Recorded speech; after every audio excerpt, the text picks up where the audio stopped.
अस्सलाम वालेकुम। हमारा आज का टॉपिक है एम्पिरिकल फार्मूला।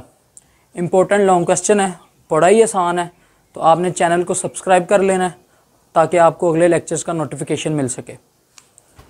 बच्चों, एम्पिरिकल फार्मूला जो है सबसे पहले मैं आपको बताता हूँ फार्मूला हम कहते किसको हैं। जैसे अगर वाटर के लिए मैं H2O यूज़ करता हूँ तो इसको मैं कहूँगा केमिकल फार्मूला ऑफ वाटर, यानी कि शॉर्ट फॉर्म। ठीक है, बिल्कुल इसी तरह CO2। ठीक है, अब पूरा लिखने के बजाय कार्बन डाइऑक्साइड, किसी भी जगह पर बार बार कार्बन डाइऑक्साइड लिखने के बजाय अगर वहाँ पर मैं CO2 लिख दूँ तो वो उसकी शॉर्ट फॉर्म बन जाएगी। ठीक है, इस शॉर्ट फॉर्म को ही हम केमिकल फार्मूला कहते हैं। अब केमिकल फार्मूला दो तरह के हैं, एक है एम्पिरिकल फार्मूला और दूसरा है मॉलिक्यूलर फार्मूला।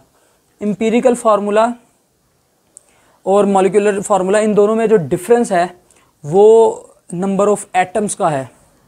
ठीक है जी। एम्पिरिकल फार्मूला, इससे पहले हमने कंपाउंड का भी टॉपिक कवर किया था, तो वहाँ पर वो कहता है कि कंपाउंड दो तरह के होते हैं, एक आयोनिक, दूसरे कोवेलेंट। तो कंपाउंड वाला टॉपिक पढ़ाते हुए मैंने आपको बताया था कि जो आयोनिक कंपाउंड होता है उसमें चार्ज होता है, पॉजिटिव नेगेटिव पॉजिटिव नेगेटिव।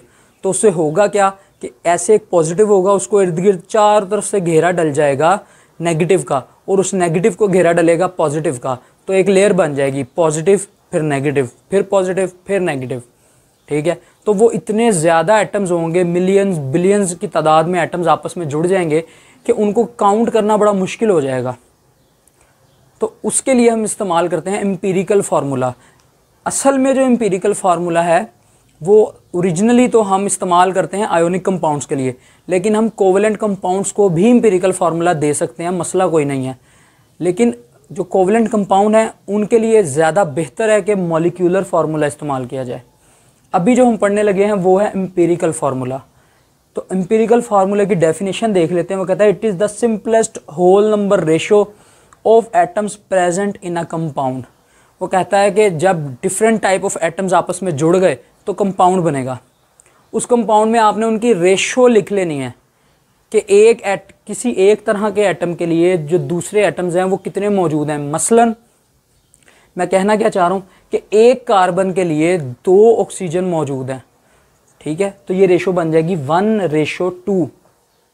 तो एम्पिरिकल फार्मूला हम कहेंगे कब, जब हम एटम्स की सिंपलेस्ट होल नंबर रेशो लिख लें, यानी कि एटम्स को पॉइंट्स में नहीं लेकर जाना। यानी ये नहीं कहना कि एक कार्बन के लिए 1.5 ऑक्सीजन मौजूद है, या तो 1 होगा या 2। होल नंबर का मतलब ये है कि पूरा कंप्लीट नंबर ऑफ पॉइंट वाला आंसर नहीं हमें चाहिए। तो एम्पिरिकल फार्मूला में हम एलिमेंट्स, जितने भी एक कंपाउंड में एलिमेंट्स मौजूद होंगे, उन सब की सिंपलेस्ट रेशो ले लेंगे, सादी तरीन रेशो निकाल लेंगे, बस उसी को हम उसका जो है एम्पिरिकल फार्मूला कह देंगे। फॉर एग्जाम्पल ये देखो, अब एम्पिरिकल फार्मूला डिटरमिन करने के लिए हमें जो चीज़ चाहिए वो होती है परसेंटेज कंपोजिशन। ठीक है, यानी जितने भी किसी कंपाउंड में जितने भी एलिमेंट्स मौजूद हैं उनकी परसेंटेज क्या मौजूद है, या कितने कितने एटम्स मौजूद हैं, कि कार्बन के कितने हैं, ऑक्सीजन के कितने हैं, हाइड्रोजन के कितने हैं, क्लोरीन के कितने हैं, इस तरह। ठीक है, तो अब ज़रा एम्पिरिकल फार्मूले की एग्जाम्पल की बात करते हैं। तो सबसे जो सादी मिसाल है इसकी, एक NaCl की बनेगी और एक जो है वो सिलिका की बनेगी। अब ज़रा सिलिका एक कोवेलेंट कंपाउंड है वैसे तो, लेकिन अगर आप इसका फार्मूला देखो तो SiO2, सिलिकॉन डाइऑक्साइड। तो इसकी सिंपलेस्ट रेशो क्या निकलेगी कि 1 सिलिकॉन 2 ऑक्सीजन। अब ये मज़ीद डिवाइड नहीं हो सकते, अगर आपने इसको मज़ीद अब डिवाइड किया तो ये 1 हो जाएगा और ये 0.5 हो जाएगा। तो उसने डेफिनेशन में हमें पहले ही कह दिया था कि हमें होल नंबर चाहिए, पूरा नंबर चाहिए, पॉइंट में नहीं जाने देना। तो सिलिकॉन डाइऑक्साइड के लिए 1:2 ही उसका एम्पिरिकल फार्मूला, यानी कि यही उसका मॉलिक्यूलर फार्मूला है और यही उसका एम्पिरिकल फार्मूला भी है। ठीक है जी, इसको हम मज़ीद सिंप्लीफाई कर ही नहीं सकते। अब हम एक एग्जांपल देखते हैं जिसमें हम इसको सिंप्लीफाई कर सकते हैं, ताकि आपको एग्जैक्टली पता लगे कि मॉलिक्यूलर फार्मूला और एम्पिरिकल फार्मूला में फ़र्क क्या है। तो ज़रा ये देखो, ग्लूकोज का फार्मूला होता है जी C6H12O6। तो ये कार्बन आ गए, कितने कार्बन हैं जी 6, हाइड्रोजन कितने हैं 12 और ऑक्सीजन कितने हैं 6। अब ज़रा गौर करो, इनको ध्यान से देखो, ये 6 के टेबल पे डिवाइड हो जाते हैं। तो सिंपलेस्ट रेशो बनेगी 1:2:1। मतलब कहने का ये है कि ग्लूकोज का जो मॉलिक्यूल है उसमें एक कार्बन के साथ 2 हाइड्रोजन होंगे और 1 ऑक्सीजन होगा। यानी कि अगर मॉलिक्यूलर फार्मूले की बात कर लें तो 6 कार्बन एटम्स पे 12 हाइड्रोजन होंगे और 6 ऑक्सीजन होंगे। एम्पिरिकल फार्मूला जो इसका बनेगा वो बनेगा CH2O।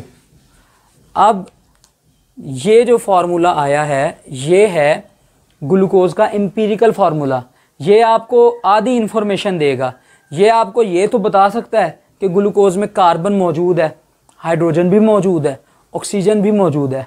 ये आपको ये भी बताएगा कि कार्बन के हर एक एटम पर 2 हाइड्रोजन और 1 ऑक्सीजन अवेलेबल है। लेकिन ये आपको ये नहीं बताएगा कि ग्लूकोज का जो असल मॉलिक्यूल है उसमें टोटल कार्बन कितने हैं, टोटल हाइड्रोजन कितने हैं और टोटल ऑक्सीजन कितने हैं। ये सिर्फ आपको उनकी आपस में रेशो बता देगा, टोटल नंबर ऑफ एटम्स नहीं बता सकता। ये मैंने लिख दिया। एम्पिरिकल फार्मूला आपको एक्चुअल नंबर नहीं बता सकता, हाँ सिंपलेस्ट होल नंबर रेशो बताएगा। ठीक है जी। अब मेजर जो आपको मार्क्स मिलेंगे वो इसी वर्ड के मिलेंगे, सिंपलेस्ट होल नंबर रेशो। जब आपने एम्पिरिकल फार्मूले को एज लॉन्ग क्वेश्चन अटैम्प्ट करना है तो आपने डेफिनेशन में इन अल्फाज का इस्तेमाल लाजमी तौर पर करना है कि सिंपलेस्ट होल नंबर रेशो। इसके बगैर आपको वो नंबर नहीं देगा, वो खाम खा आपका आधा 1 नंबर काट लेगा। ठीक। इसी तरह आपकी बुक के पेज नंबर 13 के ऊपर एक छोटा सा टेबल बना हुआ है, उसमें 3 कंपाउंड्स के एम्पिरिकल और मॉलिक्यूलर फार्मूलाज लिखे हुए हैं। ये आपके MCQs हैं, बड़े इंपॉर्टेंट। सबसे